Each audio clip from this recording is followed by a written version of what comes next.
Great. So I'm excited to have Chantel and DK here. They are amazing colleagues and good friends and are doing incredible things. And I'm really excited to have them share some of the stuff that they're doing with you all. Um, they will usually, if you've been here, we have community agreements that we go with, but Chantel has worked that into her presentation. So that is when we'll talk about it. But you're all welcome. Please feel free to interact. Feel free to use the chat. We want to hear what you're thinking, what you're, especially as the presentation goes on. So don't be afraid to interact with us. Great. I'm going to hand over to Chantel and DK. Welcome, friends. Thank you. Thank you so much for having us, Tutu, for hosting us. I know that, DK and myself, we've done many iterations of, food justice. And so really happy to be here with everyone. Thanks everyone for, taking the time to come out. And after DK does her little intro, I just want to jump right in. Hey y'all, I'm DK and Chantel and I are garden coordinators. We are co-founding members of the Gardens at Nitro program, and food justice and stewarding and growing for communities is what we do. I just want to start out just quickly and say quickly that we understand that this material is going to be new for some. And for others, it might elicit some memories that you've long since forgotten. And quite honestly, sometimes in my case, that I worked very hard to suppress. We understand the gravity of what we're about to present here. So it's important that you know we receive you how you show up, whether it's in the chat, whether it's verbally, whether it's an email after you've had a chance to think about what's being presented today. We receive that and we welcome your comments. Chantel? Agreed. Thank you so much for that, T. We're really receptive to everyone's level of interaction. Just understand that we're also really comfortable with silence. So there might be some uncomfortable silence that happens. That's fine. Get comfortable with being uncomfortable so that way we can work through and learn the material together. So yeah, Tutu, can you set us up? Awesome. So this is a food justice workshop. We have a whole food justice curriculum that's on the Grown YC distance learning page, free, available, 8 lessons. Chop it up, take it piece by piece, however you want to, get into it. It's really great and cohesive. And so we'll be taking, some splices from one lesson and another lesson, putting them together and having a really robust conversation today about food justice and countermarketing. It's going to be really cool. Next slide. So, Grown YC, we do the things, we protect the environment, create green space, help people stay healthy, opportunity to make a positive impact, doing some good work out here. So I'm happy for, to be a part of Grown YC. Next slide. And then we have a cool post activity that folks can connect with. We're going to, work through countermarketing and what it means and some of our ideas about it. We're going to watch a cool video. And then afterwards, you guys are going to be able to have the opportunity to use resources that we already have to make your own countermarketing campaign. And then, if you want to share them with us, if not, hoard them for yourself, whatever you decide to do with it. But I think it will be really awesome because you get a chance to think about how you have been influenced and then also get a chance to influence others in a positive way. So that's really cool. Next slide. And then here's some vocabulary words that you're going to see come up. So that way it's not super jarring. We're going to be talking about biases. I know, scary, right? I'll talk about biases, what's a favorable bias, what's an unfavorable bias. Next slide. And then we're also going to talk about the other different types of biases, right? Gender bias, racial bias, how all of that connects to food. We're going to talk about, what is food justice, and we're also going to talk about countermarketing. And it's okay if you've heard some of these terms before. It's okay if you've never heard any of these terms. That's why we're here to experience and learn this together. Exactly. Thank you for that.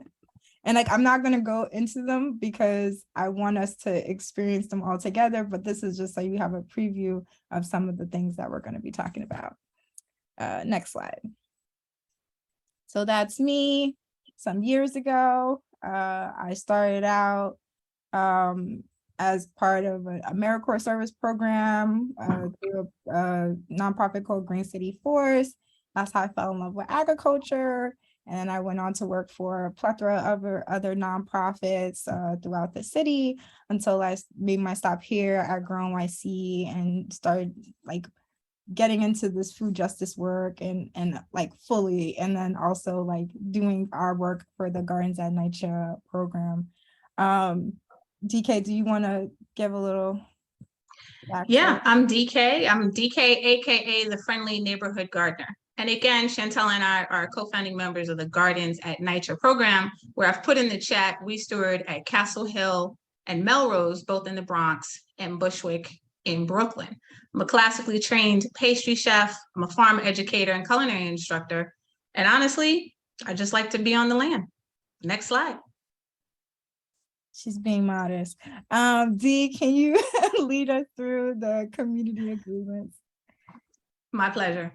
So I've actually been on maybe 2, maybe 3 of y'all's program chats on Tuesdays. So I am familiar with your format, and I do know, let's keep it all the way real, because that's what Chantel and I do, that community agreements is something y'all already know, and you probably already know it to death. But we have specific community agreements for this space. And we're going to go over them quickly, but with your community agreements and any and everything that Chantel, Tutu, and I, and you, hopefully will be discussing today, we really want to hear from you. We want to hear what speaks to you. We want to hear what doesn't. And that starts with community agreements. In this space, we want to know if these community agreements that I'm about to say resonate with you, if you feel inclined to share. We'd also like to hear in the chat, what community agreements have you been experiencing in your cohort this season that work? Remember that community agreements grow as you grow as a person, but they also grow as your community changes. Some agreements are going to work today and they might not work in 2023. And that's okay, because community agreements should evolve with you and as your community is growing. But today in this space, we always start out with the granddaddy of community agreements, and that's respect comes first. Point blank, period. We don't all have to agree, but we must respect each other because this is a safe space for all. I use the word space, safe space, because safety means different things to different people. So I think I'll swap that out with liberated space. But whatever your version of space or liberation is here. And that must be respected. Please remember one mic. We all have something to say. Please try not to interrupt. And please respect that people want to be heard. Take space, make space. I'm pretty sure you all are familiar with this. Chantel and I have very large personalities. I think you can see it by now. We're not afraid to take the mic, to be honest with you. And for that reason, we like to share our platform with others who might not have those resources or opportunities to do that. So Chantel and I, at times, will be stepping back so that others can step forward. Listen to understand, not to respond. I actually like to say, listen to understand and not to retaliate. No one in this space is here to diss you. No one is here to just be argumentative. Everyone here is coming from a positive place. So if someone says something, don't jump to the conclusion that they meant to hurt your feelings, because chances are they didn't. Every moment is a teachable moment. And it's okay to share, hey, that kind of hurt my feelings. Let's work it out. Let's nip it in the bud right now. Genuinely listen to what people have to say. Don't be waiting to just get your part in. Understand that we're all here for a common reason, And that common reason is community. Brave space, safe space. This is one of Chantel's favorites. Be brave. Speak up. This is for you. We genuinely want to hear what you have to say. And Chantel and I and Tutu take these community agreements very seriously. So don't be surprised from time to time. If we do see that things possibly are going a little left, we will jump in just to course correct just a little bit. Chantel? Yes, I love that. And then also feel free, like maybe I'm breaking the community agreement in some way, right? Feel free to be like, hey, like we need to go back to our community agreements because we said we were going to listen to understand and not to respond and not to retaliate. So, this is a hierarchy free space. And we welcome everyone to use the community agreements as well as to agree with the community agreements as well.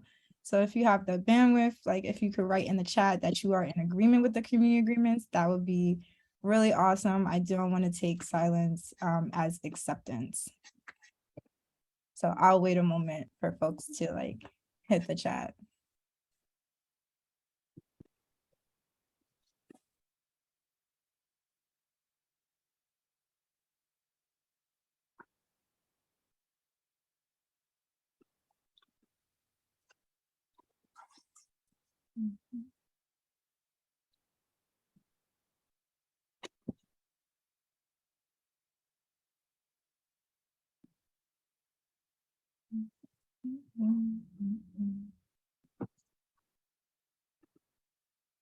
Thank you, Tutu. Nice. Okay, we got some shy ones. I hope you guys loosen up a little bit. Thank you, Maddie. I appreciate you agreeing with these community agreements. We also want to genuinely thank y'all for being here because we know that 5 o'clock on a Tuesday, when it's hot again, is not necessarily easy. So we respect your time and we thank you for showing up however you're showing up, whether it's in the chat, whether it's, whatever you're bringing today. We thank you, we honor it, and we appreciate it. We're getting a lot of love in the chat right now. So thank you so much for that. Awesome. Appreciate it.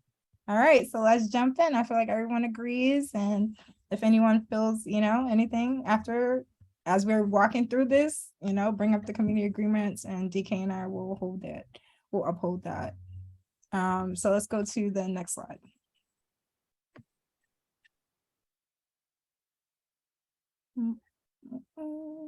Nice, thank you. All right, so why are we here today? Like DK said, on a Tuesday, on a hot day at 5 o'clock, right?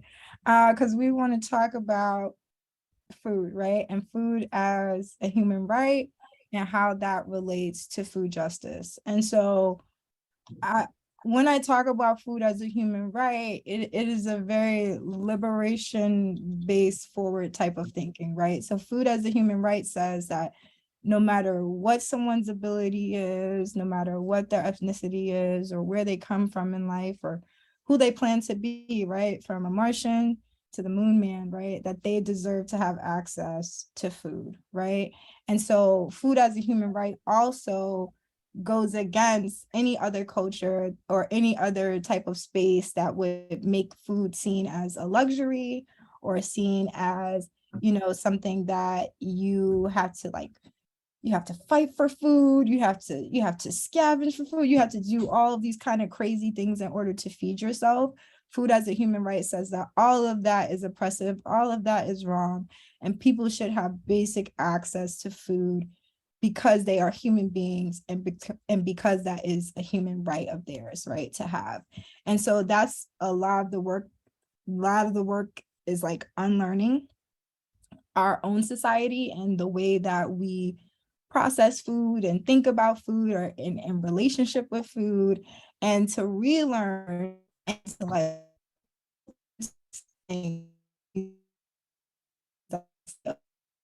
Chantel, we're losing you a little bit. You're sounding a little robot-y. Am I? Oh Lord. Yes. Mm-hmm. Oh, sorry. Hold on. Let me see if I can just close out of like 1,000 different Oh, things. you sound great now. Okay, awesome. Yeah, yeah. Take it from us a chance to relearn. Mm-hmm. Yeah, okay, awesome. That's a chance to relearn, learn that, and we talk about relationship to food and our own relationship to food, and then unpacking the narrative surrounding what it means to have access to food, or to work with food, or to work for food, and ultimately get to the space to have a better relationship with food and have a better understanding of what it means to be in relationship with food and food justice in general. Okay. Chantel, may I offer? I don't know if folks know that food as a right is not codified in the American Constitution. And so our country doesn't believe that food should be a right for you, but you do have the right to freedom of speech and, to bear arms and all the other things. And so a lot of the work that folks are doing by talking about food as a human right is centering that and making that part of our laws that govern us. It's just really sad to see that that's not something that either founding fathers or people who have looked at our policies and laws haven't seen that that's something that should be a basic for everybody.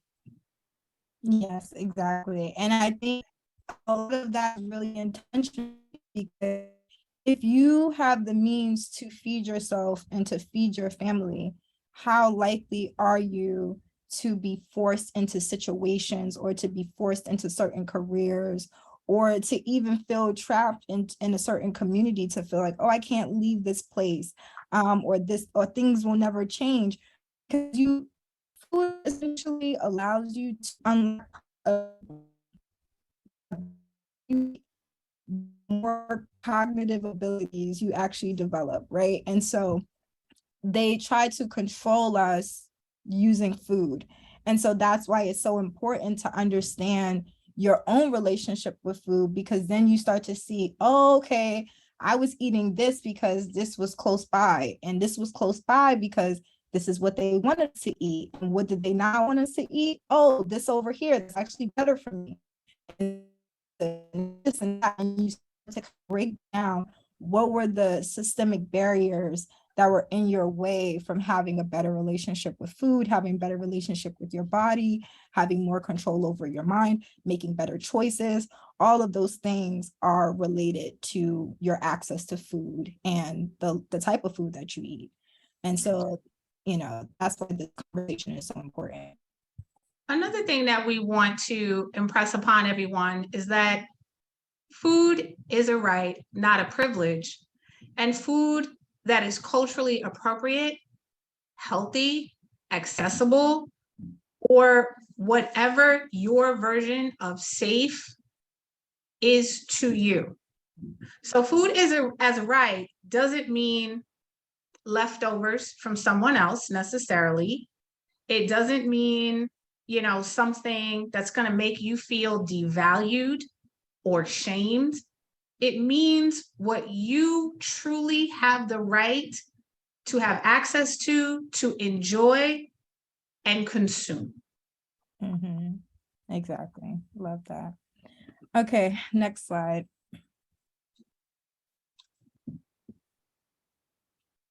And so a big part of this, right, is talking about food justice, right? And food justice picks apart of what it means, our relationship to food. It talks about, our culture, where we grow up, our relationship to food. It also talks about the specific types of food that we eat, right? So the cultural relevance of a food, or how our environment impacts our food.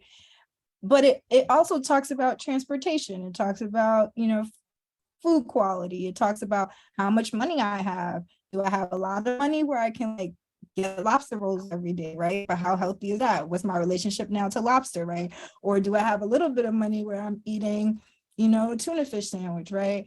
It talks about job treatment, right? Am I in this space am I being mistreated in my job because I have to choose between, am I going to work an extra 12 hours, or am I not going to have food for next week? Right. And so a lot of those things kind of encompass each other and shape our relationship to food.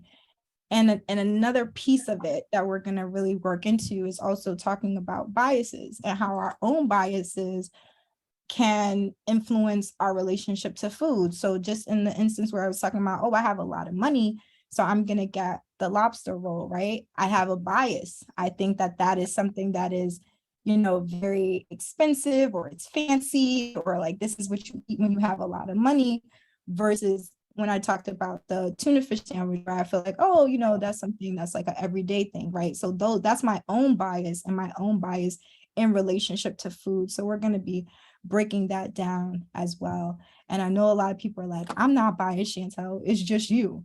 And I'm here to tell you, it's not just me, okay?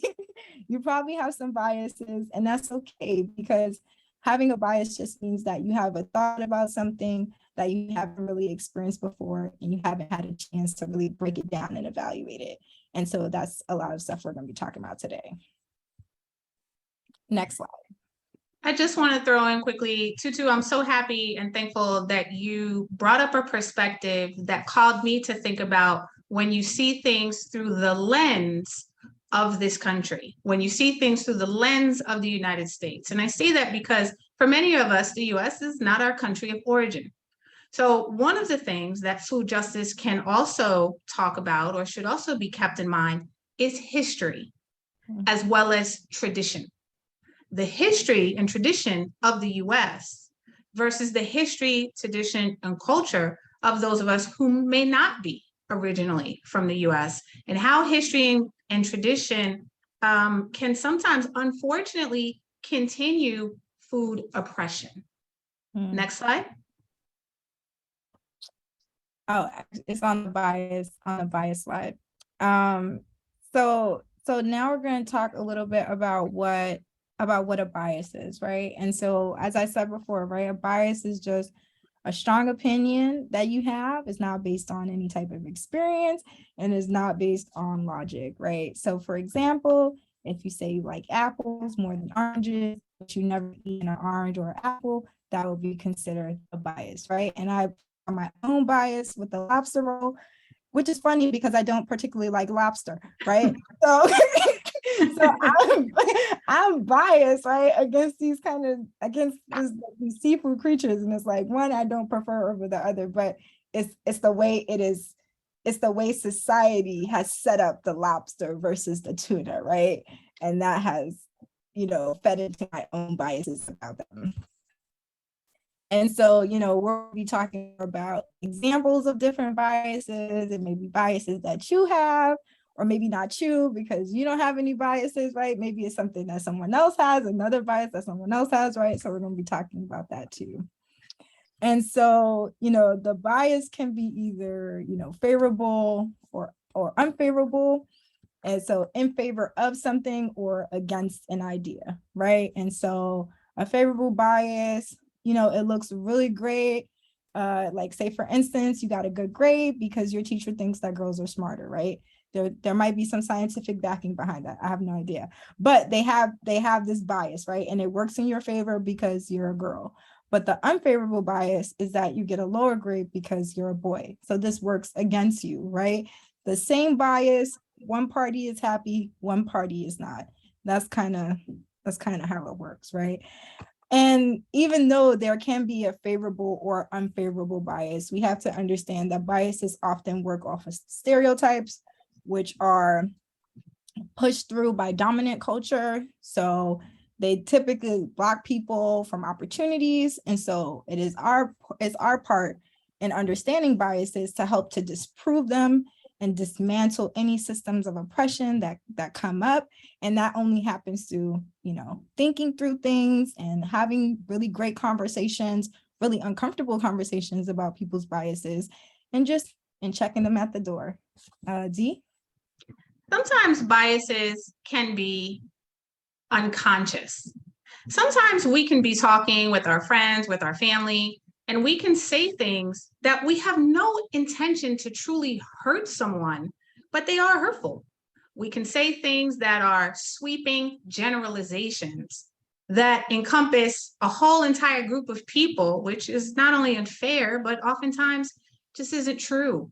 And when we perpetuate bias, and that just means when we allow bias to continue and we don't check it, they can create stigmas, as Chantel said, that not only last intergenerationally, but can take the rest of our lives to shake. You might be with friends and family, and somebody just make a very flippant comment because they feel comfortable and safe within the group that they're in. But it's on all of us to say, whether it be privately or publicly, whatever you feel is best, to say, hey, Chantel, I wanted to give you a heads up. Like, next time, that just wasn't cool.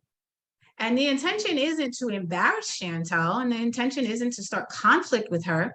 But if she's truly my girl, which she is, I need to let her know, yo, bro, you got us looking crazy out here. Because you look crazy, which means I look crazy, and I'm a reflection of the company that I keep. So we have to take on the responsibility of just saying, hey, I just want to give you a heads up because you probably didn't even realize it. And from Chantel's perspective, she might genuinely not see what was wrong with the statement that she said because her friends always talk about it, her family always talk about it, and maybe even her coworkers talk about it. But if it's in any way building to a stigma and the degradation of another person, it's just not okay. Yeah. When we talk about bias, we talk about one of the leading gender biases, and that's gender bias. Gender bias is the tendency to prefer one gender over another. We want to pause here because Chantel and I have been doing a lot of talking, and we want to give everybody just a moment to do two things. Just breathe. It's a lot of words going on here. And it's been Chantel's and I experience that even just getting to this point may elicit a lot of feelings for a lot of people. So we just want to pause. And again, be okay with that uncomfortable silence. Uncomfortable means that you're learning and you're stretching and you're growing. And that's a good thing. And then on the other side of breathing, we want you to think about gender bias. We want you to look at this photo and we want you to think about and share in the chat, if you're inclined, what do you think this photo is depicting? What's happening here? We also want to understand, what are some times that you've experienced unfair treatment due to gender bias? Let's just take a moment. Let's breathe. And then let's look at this photo and dive deeper into gender bias.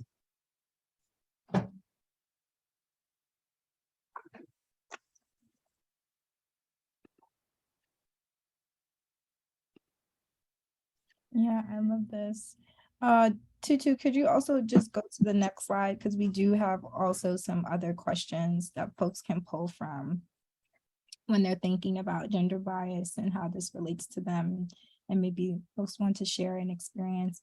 I'll pause again, but then after I'll share something.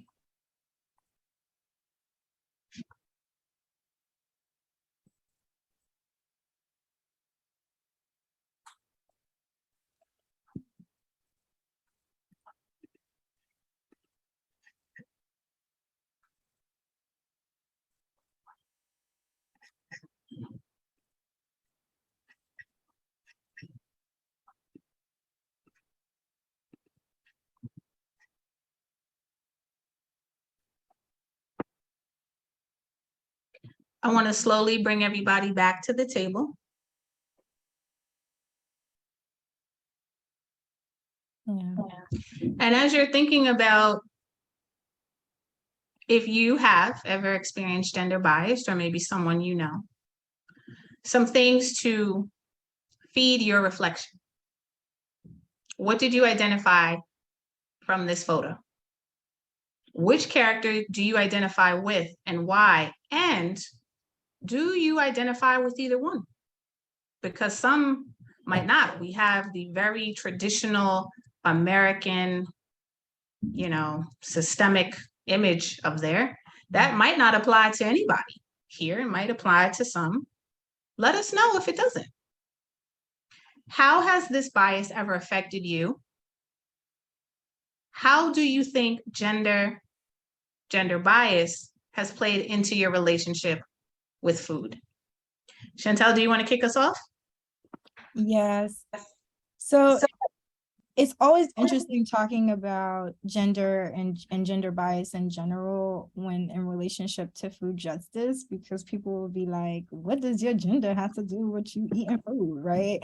And then I think about, when I was young and, my mom telling me, well, if you want to meet a good man, you need to know how to cook, right? And so now I have to spend all this time in the kitchen cooking, when at the time I didn't want to do that. I wanted to be outside playing football with my friends, right? And so because I was a little girl and there was this expectation for me to have this big relationship with food and also to use my own relationship with food in order to be, I guess, good enough to be in a relationship, right? I had this kind of toolage kind of thrust onto me very early on, versus where my friends, who a lot of them were boys, they didn't have to learn how to cook. They weren't in there making rice. They got to go outside when they got up and go outside and play football and come in the house dirty. I come in the house dirty. They're like, oh, you a little girl, you're supposed to be, you know what I mean? So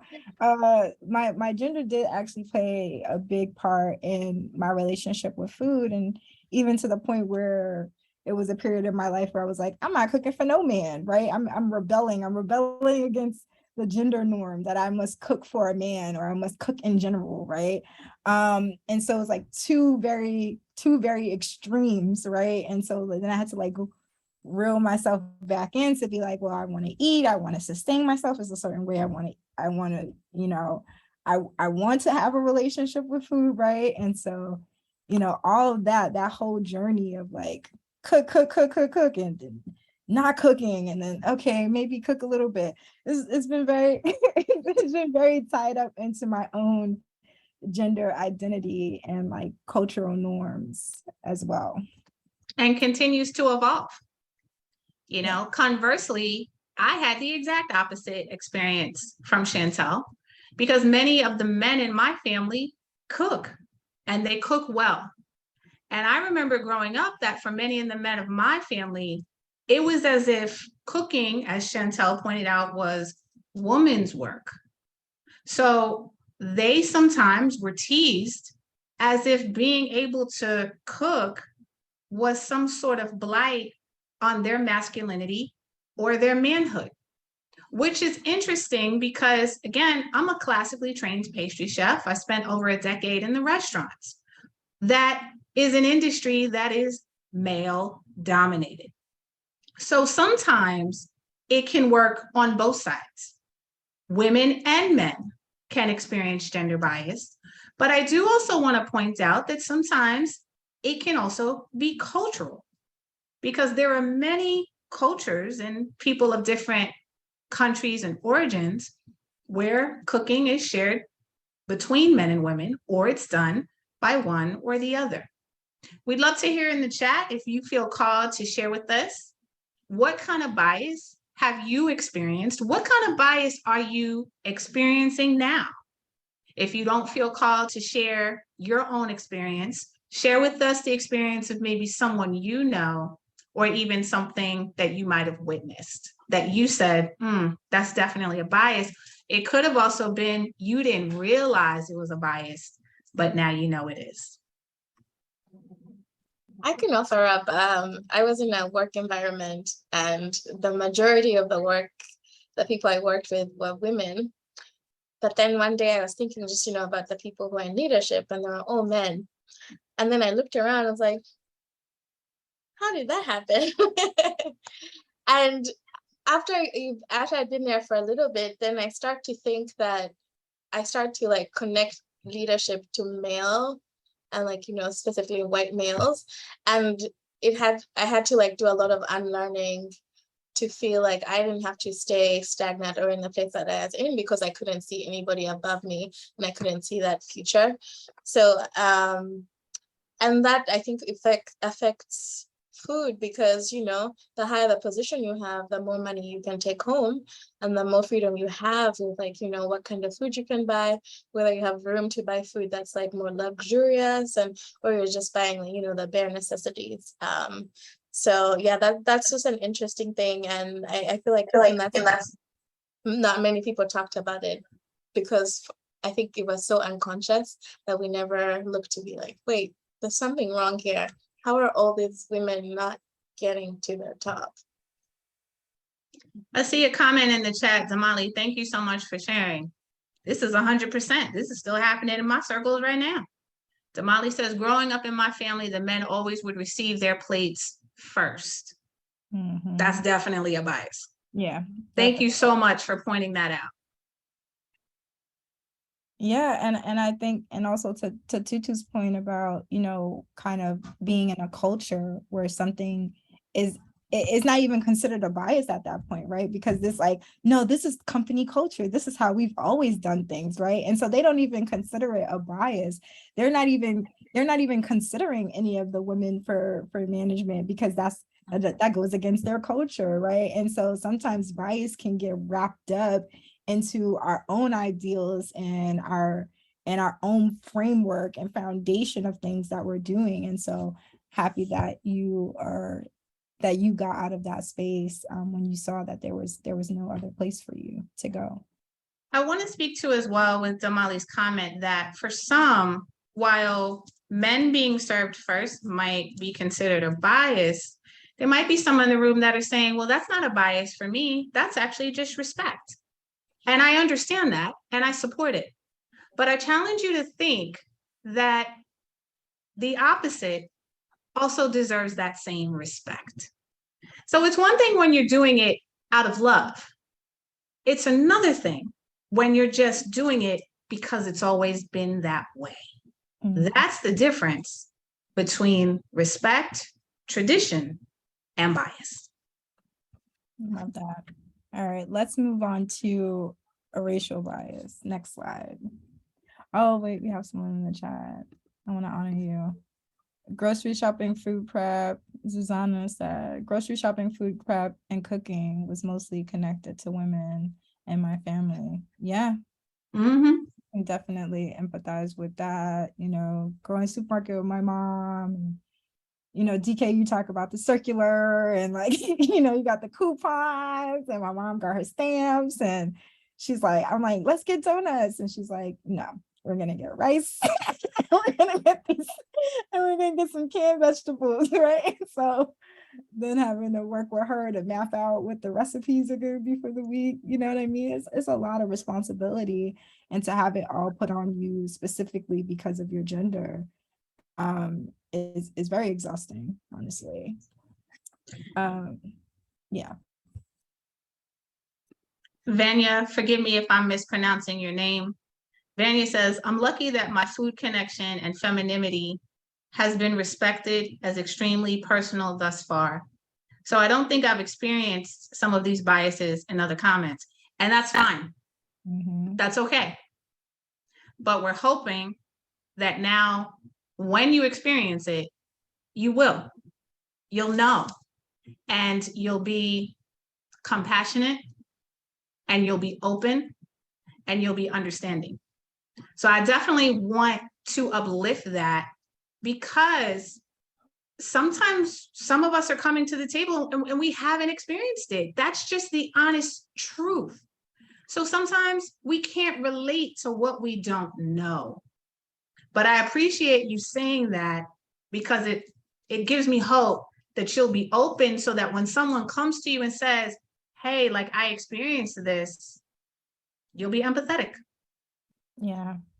And also just it's really great that you didn't experience that because it's not a great experience, right? And so like also like uplifting you and uplifting, your family for being like, hey, we're gonna hold you in the way that you need to be held and support you in the way that you need to be supported.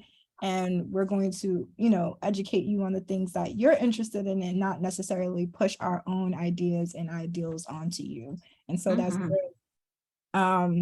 Yeah, so let's jump into, racial bias, which is also a big, a big hot topic, right? And so racial biases are feelings or attitudes of other people based on their race, right? And so we have this graphic here.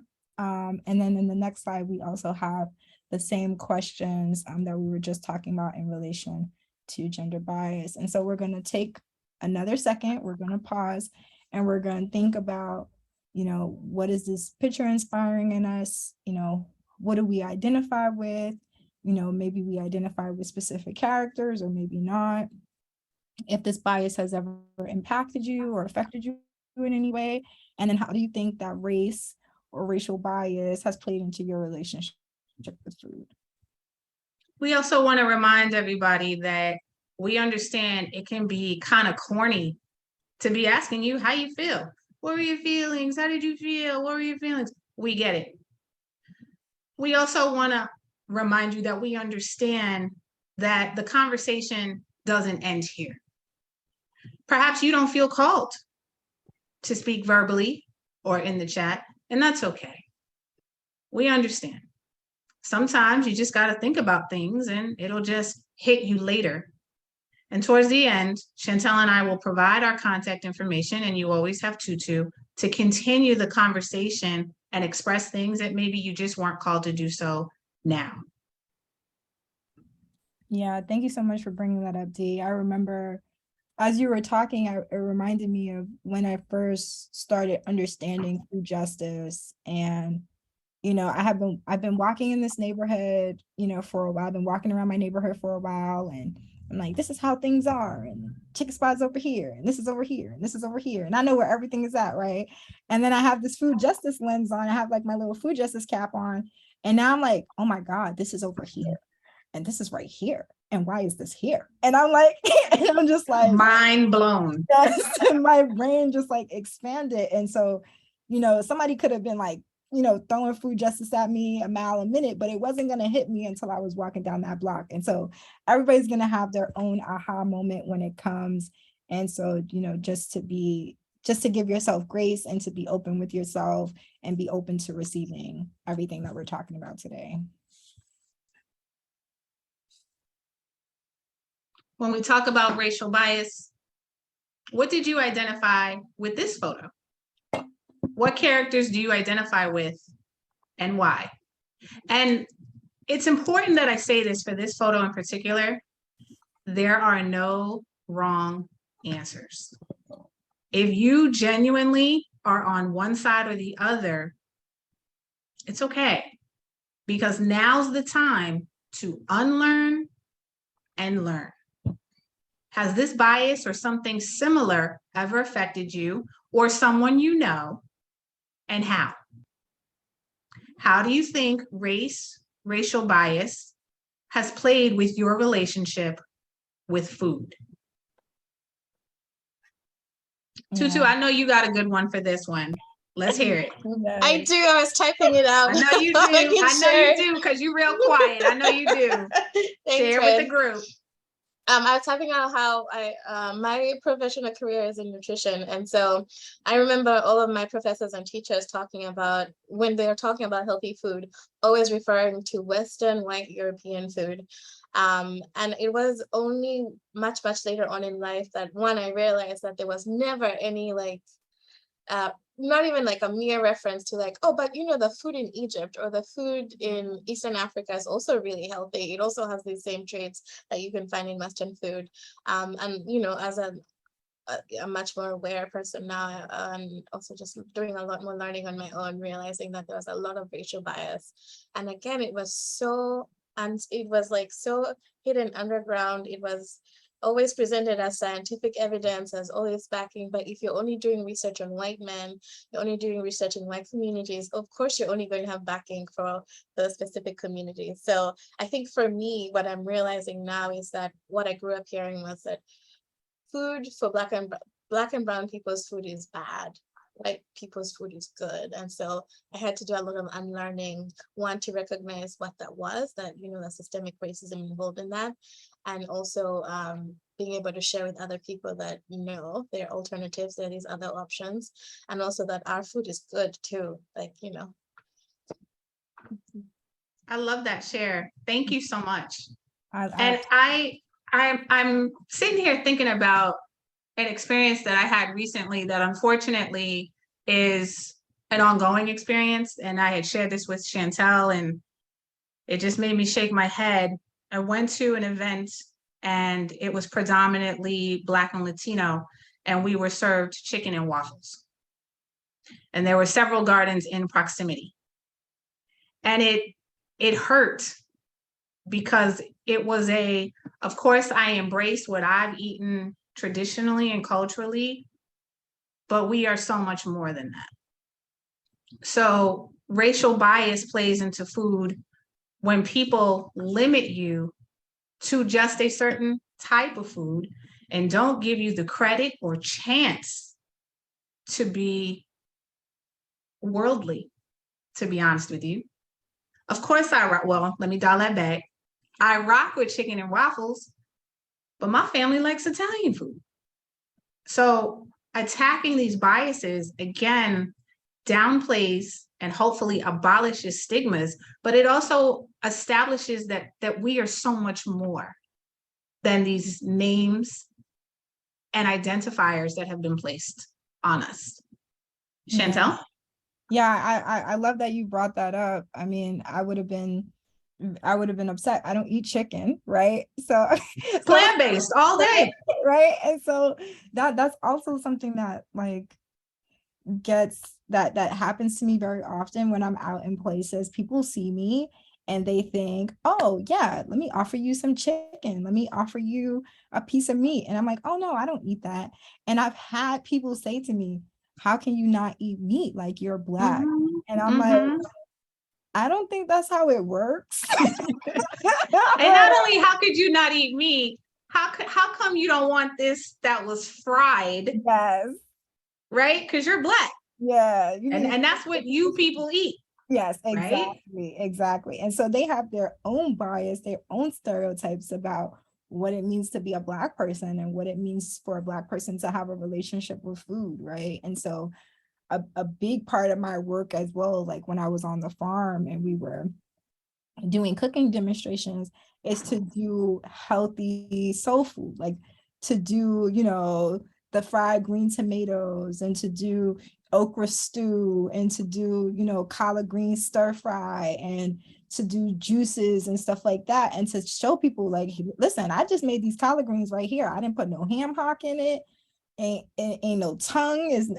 It's not a meat product in sight, and you tearing this little sample down, right? And so like you can do this as well, right? And so how can we then like reframe and reshift and like dispel some narratives that people might have about us because they see us and they perceive us a certain way and they think, oh yeah, you're definitely gonna want that chicken and waffles. And DK and I are like, okay, but eggplant parmesan though, like what's Right. what's going on with that? And it's important to understand we are by no means food shaming anyone or any food that is relevant to you. The point is that we can all sit at the table. My sister is very, very not plant-based, and my sister would have loved chicken and waffles, but my sister would also respect that, again, we are so much more than one genre of that food. I would say let's go ahead to the next slide, please. Yes, I would say the same thing. So now we're going to do a really great activity. It's called Check Your Bias, right? We just spent all this time talking about biases and how you might have a bias, and I definitely have a bias, and DK definitely has a bias, 222. And so how we all have biases, right? And these are some ways that we can check them, right? And so there are going to be a series of bias statements that come up on the screen. And then in the chat, you can write true or false to the bias statement. Now, I will say these statements are biased, okay? So I'm just going to that's all I'm going to say, that these are biased statements. Okay, next slide. Let's jump right into the activity. And you are entitled to your answer. Yes. This is your liberated space. How you feel is how you feel. What you've experienced is what you've experienced. You will not be chastised because you fall in a certain category. That is okay. Trust and believe, Chantel and I don't agree on everything every day, but we just respect each other. So please keep that in mind. Yep. And so the first bias statement is people don't have access to fresh produce because they don't ask for it in their communities. So you can write true or false in the chat. You can also write, I don't know. Mm-hmm. Okay. Yeah, I love this activity because people are always so inspired and so pumped up, right? I've had a couple of choice words for myself after these presentations from people about these bias statements, but that's good because then that means that we're all talking and we're in community and, things got a little uncomfy, but we kept rolling. So that's all great. I'm seeing a lot of falses in the chat. I'm seeing a lot of falses. I would like to set up Chantel to lead her into what she's about to say. And I'm going to say, true. I go to my supermarket and I have a relationship with the manager and he orders whatever I ask. I don't have a problem going into my Whole Foods or my Trader Joe's and just saying, hey, I'd like for you to order this. So no, Chantel, I think that people don't have access because they don't ask. Give me the smoke, break it down. And so that's a great perspective, right? For somebody who is in their community, they're tapped in, they have resources to really get really great supermarkets who are actively sourcing feedback from the community about what kind of produce is working, what are the things that are fitting with this demographic, right? But not everyone has that level of access. Not everyone has access to a Trader Joe's or to a Whole Foods.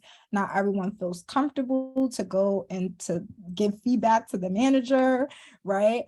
But the other part of this bias statement is that it puts a lot of the responsibility onto the community members versus to say, well, this is how it's supposed to be. The supermarkets are like, people are supposed to just have fresh produce. Like they shouldn't really have to ask for it, right? It should just be a human right. It should be a given that when you walk out and you go to get produce that is fresh and that you love it and it's great for you and all the other good points about it. And then I also want to leave some space because maybe someone from the chat wants to come in and tag team so we can tag team DK about about why we said false. And thank you for everyone who is sharing your answers in the chat. We appreciate that.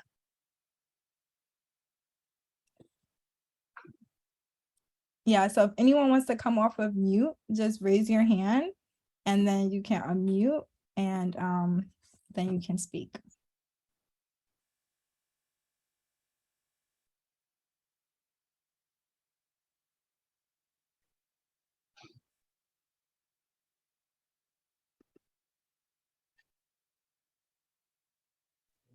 Okay, let's jump in. I see Catherine. Oh, please.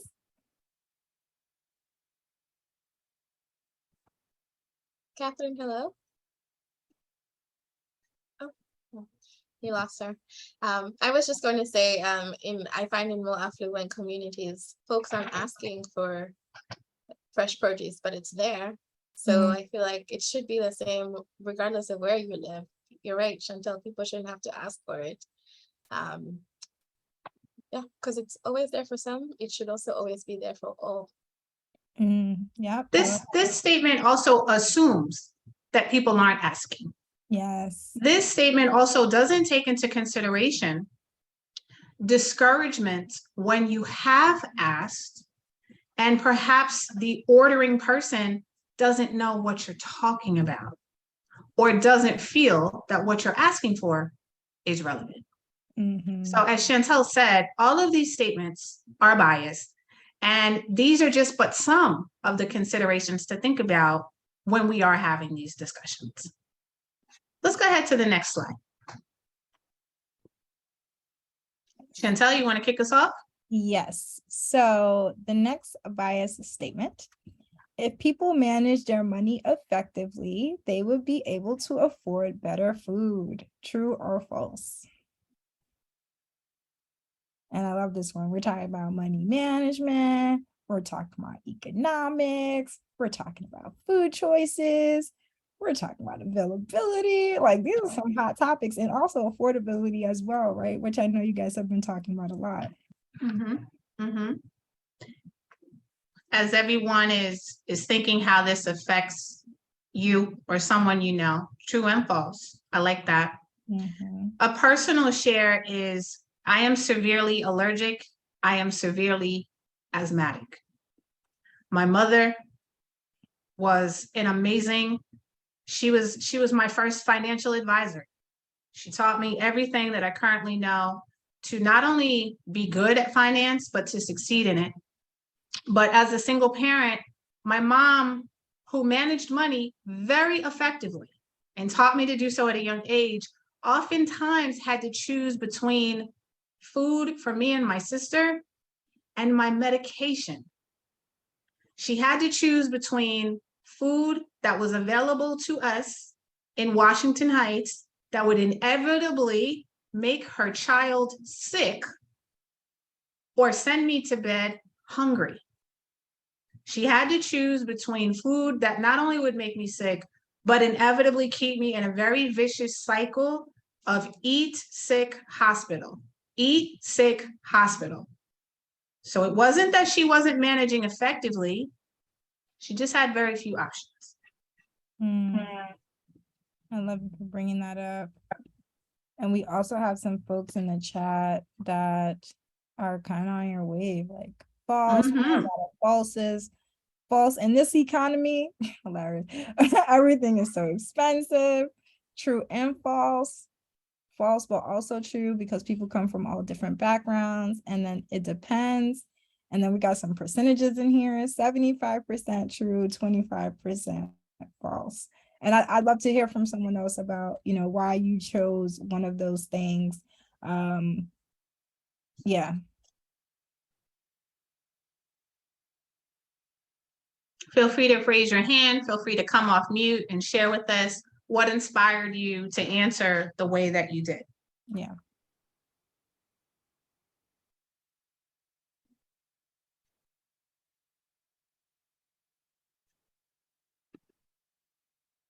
Tutu, you have a shy group, huh? I know. I don't know how to I raise think my it hand. depends. Oh, hey, Vanya, go ahead. Hey. Yeah, so I said expensive because like I do the cooking for most of my family, and we have a pretty comfortable budget, but even within that, just cooking for 3 people in New York City and trying to keep everything healthy, we're in a pretty good situation with my grocery store, and everything healthy is stocked, but it's still we're still barely making it. So just keeping that in mind, I'm thinking about people who are less fortunate than I, and I can't imagine what they have to go through. So yeah, that's true too. So this is also factoring in, inflation, what the value of the dollar is right now for people that are trying to shop, and also the level of access that they have to the supermarkets that they're near. I also just want to uplift you, Dee. Thank you so much for sharing about your background and things that you went through when you were younger. So appreciated. Thank you. Let's also too remember that while the world might be open back up, we're still feeling the effects of a pandemic. We're feeling the effects, of distribution driving costs up. So to add to Chantel's point about inflation, the type of supermarkets that are in your neighborhood, supermarket redlining that happens, that Chantel alluded to a little bit ago, you really can be managing effectively, but there can be circumstances beyond your control that can change that variable at any time. Yeah. And Isabel has her hand up. Oh, yes, Isabel, please. Hi, so I guess like the statement that we looked at before, it puts all the responsibility on people to access food rather than food being a human right. And I think at least I know we've all worked at markets, so through that perspective, like everyone has seen that actually people who are coming with like, well, supplemental in quotes, I guess, nutrition programs like are actually the most creative and are like using these things in very creative ways. And I guess the statement is sort of looking down on low income people like, oh, they're just not smart enough to figure it out. If they were smart enough like me, then it would be okay. But I feel like we've all experienced, at least through the market, that that's just not the case at all. Thank you so much for that. Thank you so much for making that point. Yeah, this definitely, this person who believes this, right? There's some person out there in the world, I don't know where they are, they believe this, you know what I mean? And that's their vantage point that, oh, well, you're not swifty enough, you're not smart enough, you're not balancing your checkbook, right? I got this rice for 79 cents and you paid $2 for it, right? Not really understanding the economics of what it means to be in certain communities, and also to say, oh, well, you're low income. In a lot of low income communities, the food is more expensive. So it's not as if, oh, you're going to a low income community, the food is going to be really, really cheap. No, it's actually going to be 5 times higher, 5 to 10 times higher, right? And so to keep people in a state of poverty. So all of that is very intentional. Okay, great. Let's go to Damali also has her hand up. Oh, yes, please. I just wanted to add like really quickly that there's like a misconception, like you said, that the people who have like a lower income like mismanage their money, but it's actually like they are the best with their money. They save it like to the T and like have everything planned out. So yeah. Amen. Mm-hmm. And there's also the bias that, you're not, Chantel and I've heard this, well, you're not trying. Or you don't really need that. You're not in a position, sir, ma'am, to tell me what I need. And that can speak to what I may need physically, but also what I feel I might need emotionally or even mentally. Yeah, because sometimes the thing that gets me through the next day is a pint of ice cream, okay? And that ice cream is $7, okay? And I'm making a choice every day, like, okay, all right, this is what I'm doing. I need this ice cream. This is what I need. But I also need other food too, right? So it's like you can't really put somebody in a space to be like, well, you're not allowed to enjoy food. You should just eat the food to survive, basically, right? Like don't enjoy food at all, just consume it, right? And I think that's where this bias statement kind of goes into, which is very hairy. Speaking for the true folks, the statement could be true for folks who are rich. Yeah, if you have a certain level of income, and you're actively choosing not to make good decisions when it comes to having food because you have this excess of disposable income, that is your choice of how you choose to have a relationship with food, right?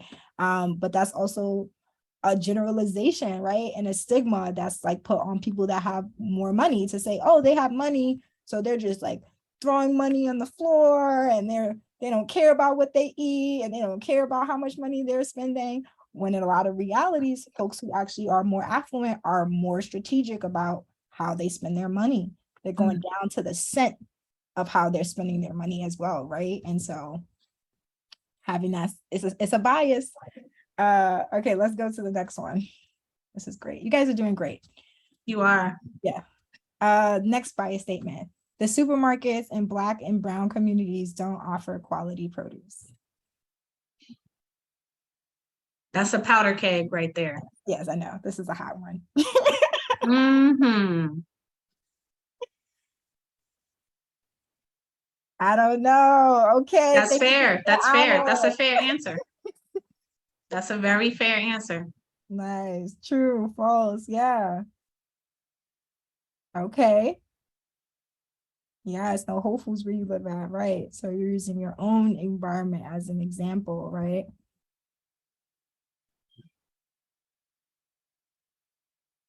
Yeah, and I love this one because this is something, we had alluded to earlier, which is to say, talking about supermarket redlining, which is essentially where like a large majority of supermarkets will be in more affluent neighborhoods versus to be in lower income neighborhoods who don't have that much of a disposable income. I didn't know about organic products until the internet. You're Mm, not alone. A lot of people would agree with that statement. yeah. Very much so. Tutu And also says, yeah, go ahead, T. Tutu, I would say Tutu says first, I want to say true in some cases, but they just opened a food bazaar by me. Tutu, I will counter with that. You just said they just opened it. Let's have a discussion how that food bazaar looks in 3 to 6 months. Oh, nice. Vanya said depends. Some have more variety for culture foods, but I do see the difference in quality for fresh produce. Yes. Isabel also said depends, but a lot of produce is bought outside of supermarkets. Yes, great point. Oh, I misread the statement. If it's just produce, then I think it is lower quality. Okay, yeah. But Vanya, I think what you said originally, I think that's still a point, to be Mm. honest with you. Thank you for that clarification. But I received both things that you said. Yeah, some places you can't find yuca, but in your local supermarket you will. It's true. Yep. And it also makes a difference when you live in a neighborhood that has a Whole Foods, a Food Bazaar, and a Trader Joe's. When in my neighborhood, I have Bravo, Jumbo, Key Food, and other lesser name non-commercial chain stores. I don't have a Gristedes in my neighborhood. I don't have a West End market in my neighborhood. I don't have a West Side market in my neighborhood. So that can come into play when we talk about Black and Brown communities not having quality produce, and again, supermarket redlining. Yeah, I also want to bring up Isabel's point about a lot of people buying produce outside of the supermarkets, right? So it could be the farmer's market, it could be, mommy on the corner, it could be, any of the other food vendors that are outside that you're getting fruit and that you're getting other produce from. Sydney also says, I think it also depends. I think you can't discount the historical redlining and such, but that communities can vary and it's hard to generalize in absolutes.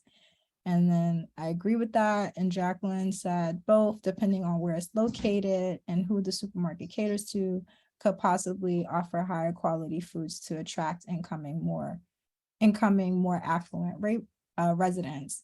And then Sydney says, I don't think Whole Foods is the only answer to a good store, but there is a reason we might feel that way for social and political reasons. Sydney, are you insinuating that we have a bias? That we are biased in relation to Whole Foods? Sydney, that is facts. You are coming to us. You are coming to us with facts. Sydney said maybe. I'm gonna stand beside you, Sydney. I'm gonna stand beside you. I'm standing beside you. I do want to challenge Tutu and the cohort, a conversation for another time. I want to uplift something that we're talking about, and then Chantel said, is that when we talk about biases, when we talk about change, we have to think about reframing our minds as to what the answer to food justice is in terms of accessibility, because mommy on the corner, who's my fruit connect, is the answer. The churros lady at my train station, for me, is the answer. The church creating the plate of food is the answer. So we have to reframe our minds around the traditional American concept of what the answer also is, And that's a conversation for another time. Yeah.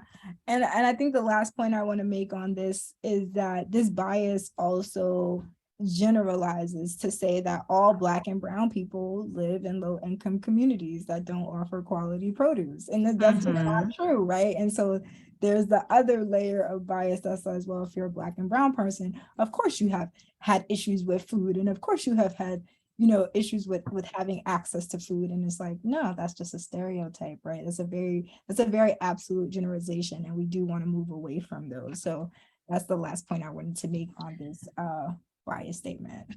It also kind of shames us for not having the same idea of what the level of quality produce is. For example, if I have a friend who fishes in the Bronx River because that's an acceptable level for them, it's not on me to shame them to say it's not acceptable. So never yuck somebody else's yum. What is quality to you may be different to someone else, and that's also okay too, but it does still have to be safe, and it has to also be more than just edible. Yeah. Next slide. And so our last bias statement, people who use SNAP, EBT, formerly known as food stamps, don't buy healthy food. And I know a lot of you guys are at the market, so you're about to come for my life. Yeah, lobster roll, Chantel. What do we think about this statement? Is this true? Is it false? Is it another, is it an I don't know, or sometimes, or false, they buy out all the produce? Okay.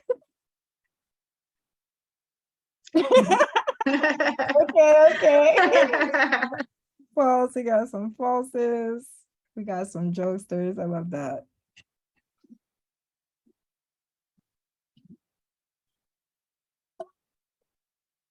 Can I also just add that this is also like there are racist overtones with this, because this is something folks who are on, you know, the different side of, you know, this is definitely like a political ploy, because when folks say that, you know, poor people aren't buying healthy food, so we need to limit what they can buy, we need to limit how much we can give them, they can only go to these places, it puts restrictions on folks who you know, who don't have money, and it's the rich people who are able to say those things. But the reality is that if you give people money, they're going to buy food, and they're going to buy food for whatever they want. And you've seen this with COVID. When we gave people $2,000, they spent it on food. When we put PEBT on people's cards, they bought food for their families. So this is a statement that is like very, it's very alive in a lot of the way folks think about you know, government incentives, and it's the way that it's always, you know, sold to people, and people believe this, and unfortunately that's put such a limit on how we actually like help folks who don't have enough money to feed themselves well. Yes, absolutely. It also suggests that, you know, again, what Chantel might deem as healthy, what Tutu might deem as healthy, what I might deem as healthy is going to vary. But it also suggests that Chantel, Tutu, and I don't have the right to sometimes splurge. And in and of itself, this statement is kind of shaming us. If the person behind us at the supermarket line is judging us because we wanted to pick up that Van Leeuwen ice cream because we deserve it. Yeah, and I think another point that you were talking about, Tutu, is the propaganda that is behind people who, you know, use government supplemental assistance, right? And thank you, Tutu, we do. Ice cream, right? And so is the propaganda. And so in the 80s and the 90s, there was like the welfare queen propaganda that was like, oh, there's this mystical woman and she has all these children. And of course she's Black and she's very fabulous and she's on welfare and she's just she's not buying food for her kids, and she's lavishing, right? And so these are stereotypes that were pushed by the government to basically vilify people who needed supplemental assistance and who needed assistance to buy food. And so that also plays into people's mindset when they think about, oh, well, people are not using this to buy healthy food, right? And so I always ask people like, oh, do you still believe in the welfare queen? And then that's like a really great conversation starter after you said some biased BS, right? Is this something that is like you're using for your framework, or do you actually have some metrics behind this? Because if we actually look at the data contradicts this exact statement. Absolutely. And I think too, Chantel, to your point, nobody blames the president that was running for the country at that time, that he was using that for his own political agenda to advance his career. He didn't know that woman. He didn't know her situation, but he appealed to a certain element of the US that he could arise anger, and he used it to advance his political platform. Yeah. And I also want to uplift folks in the chat. Folks are saying Jacqueline says there are many ways to define healthy food. And I love that, right? So it's very vague. We don't have a definition of what it means when they say healthy food, right? Healthy food could be quinoa, but what if you're allergic to quinoa? Then it's not healthy, right? And so like to reshape our own narrative of what it means to have healthy food. And yes, Damali, the dog whistles, right? And so it's very covert. It's a very subtle way to be racist, right? And to perpetuate stereotypes against people. Awesome. And so, yes, Ellie, because our bodies are so different, healthy is relative. Exactly. So what's healthy to one person could be to the next. For me, I'm allergic to oranges, right? For some person, eating an orange a day is very healthy. You get your vitamin C, you get all the juices, whatever. But for me, I'll break out in hives, right? And so if somebody put a mandate that says, if you're healthy, you must eat oranges, where would I be, right? on that stage, right? Ellie, thank you so much for saying that, because your statement also uplifts not only that our bodies are different, but that our body types are also different. Exactly. And so let's go to the next slide. I think after this slide, we're going to break, and then I'm going to talk to you guys about the counter marketing piece, and you can do that on your own because it's actually only a few slides. Vanya, very true. Different bodies need different things. Exactly. Yeah, like me, I need rice. I need the starchiness. I can't do quinoa. It doesn't work for me, right? But that's me. Somebody else might be like, no, girl. I love it, right? So right now we're going to just do a check-in and about, the variety of bias statements that we went through, talking about food justice, right? And like, regardless of whether you think like, this person was right or this person is wrong, there are really no wrong answers. It's all to solicit feedback and opinions and perspectives, so that way we can continue to learn together and continue to dispel biases. The other portion of this is that that we're going to do today, that I'm going to actually have you guys do on your own, is talking about counter marketing and food marketing, right? And so I'll quickly have Tutu go through the slides. There's a cool video that you'll watch from this guy. His name's Fernando. He's awesome. He's an activist. He supports the youth, all that good jazz. And then, oh my God, Tutu, you're going so fast. And then there's some information about, what is counter marketing, right? And there's some guided questions for the video, so you can use it to kind of think through it. And then we also have some counter marketing campaigns that other youth did like in school or through other nonprofits, right? And I think that these are really cool because they were really creative about it and they used it to showcase, I got to showcase the different varieties of ways that you can kind of dispel some of these propaganda around food and food marketing, right? So I love the Popeyes meme. It's hilarious. 260 calories is that a lot? I don't think that's a lot, but I mean, it's a lot for like one food.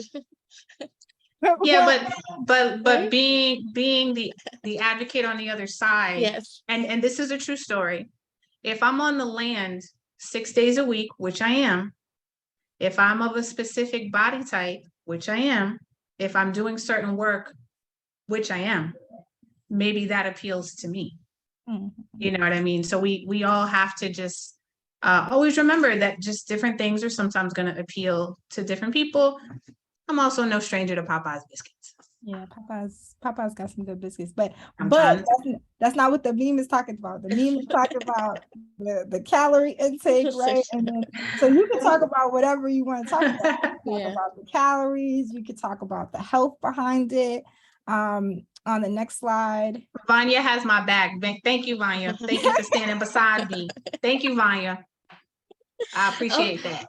Chantel, can I also quickly uplift that something about kind of marketing and why I love this whole campaign that CUNY started is that there's a lot of research that shows, food, unhealthy, well, high calorie food targeting was specific to teens and to Black and Latinx teens. And so I like, while I'm like, people don't eat calories, they eat food. I don't really care that it's 260 calories. But I think for me, what angered me when I learned about this was the fact that folks know what they're doing and they're targeting our babies.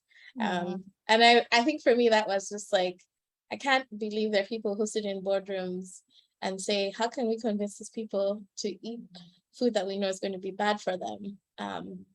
And especially if they know what the negative effects are. So for me, that's the part where I'm like, I love talking through this because I don't like being lied to. I don't like, people taking advantage of folks just because of their skin color. Yeah. And the interesting part is that this isn't a new concept.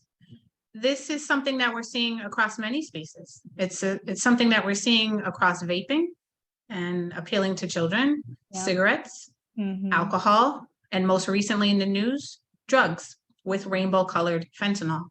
So, this is something we've seen before. And maybe many of you are now making the connection.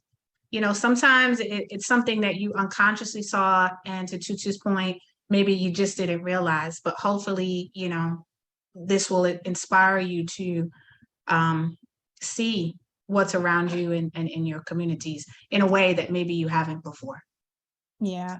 And something my mom used to always tell me, like, oh, everything that glitters isn't gold, right? And so like you see, LeBron James with the Sprite commercial, LeBron James is a top athlete, right? Mm-hmm. How often do you think LeBron James is drinking Sprite? Like Exactly. not that often, right? And so like, how can we then kind of take our own perceptions about what it means, like for people to be brand ambassadors or to have certain imagery, and then be like, okay, yeah, you're trying to target me and I'm not going to fall into that, right?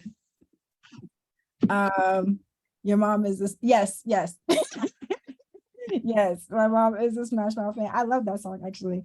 I just had a nerd moment. But anyways, back to these campaigns, right? And so there are some different types of campaigns. If you Google them, I'm sure a whole host of them will come up, but these are just the 4 examples that I have. And then there's also a worksheet that goes with it. And so ending it off to be like, what is food justice, right? And so this is just my definition. There are 1,000 different definitions of what food justice is. But food justice recognizes healthy food as a human right. It addresses not only what food we are eating, but also how it gets to us, from farmers to food workers to consumers. Food justice says that we all deserve good quality of life and access to healthy food. And the next couple slides, and we'll send these to you as well, There are some things that you can do if you want to get involved with some food justice movements. There are some farms you can visit if you want to, be out on the farm. I know you guys have been in the market, but if you maybe you want to go to a farm and see what they're doing over there. And then some organizations that are also a part of it. And then the last slide is DK's and I's information. It's important to know that you can make a difference. It's important to know that to change everything, we need everyone. And I think I'll just leave it at that. Everybody has different talents and we need all of them. So it's okay if you may not think you're not experienced enough or you're not talented enough. If you're just starting out, we need you to. Yeah, we need to. And then if anybody actually does make the campaigns, I would really love to see them. I will post them all over my Instagram and all over my Instagrams. Yeah, we absolutely will do that. We will post them over the social media pages for the gardens that we steward. So you have our word. We absolutely commit to that, and no idea is too small, and we'd be excited to see how creative y'all get. Yes.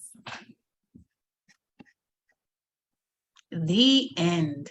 Awesome. This was great. I'm really happy. Thank you to everyone. Y'all are great. Thank you so much for always bringing it. I think we have a lot to think about, and I'm going to send out some discussion questions based off of a lot of the work you all have done before. But thank you so much for facilitating this conversation. I know it's just the beginning for many of us. We're all going out into communities, and we're going to be in spaces where folks are experiencing all the things we've talked about. Maybe you might be experiencing all the things we've talked about. And if you are, I want to, this is not a plug or anything, but we care about you as a human being. And so if you are facing any hardship whatsoever, I want to say our doors are open to you. Whoever you feel comfortable speaking to, whether me, Chantel, DK, Winnie, or Corey, please reach out to us. We don't want you to suffer on your own. So thank you, everybody. I think this is it. Do you have anything else to add before we dismiss everyone? Thank you. Yeah, I'm just gonna say, definitely to Tutu's point, shout us out. Whether it's now, it's a month from now, it's a year from now, y'all have an open invite. And as you move on in your life and you come across us and you recognize it, recognize us because you can see our faces. Don't be shy about saying, hey, I was in a workshop with you that one time. And, just say hello, because we welcome all support and we welcome all input. You know what I mean? So please don't think that this is a lecture or a one-sided, thing. This is really a conversation, and we really value what you have to say, because it gives us food for thought for the next group that we're going to talk to. So thank you so much for being present. However you showed up today, even if you just turned on just to be here. Thank you. All right. Thank you, everyone. Have a good night. We'll see you. you next Good week. night. I'm going to go eat ice cream. Bye. Good.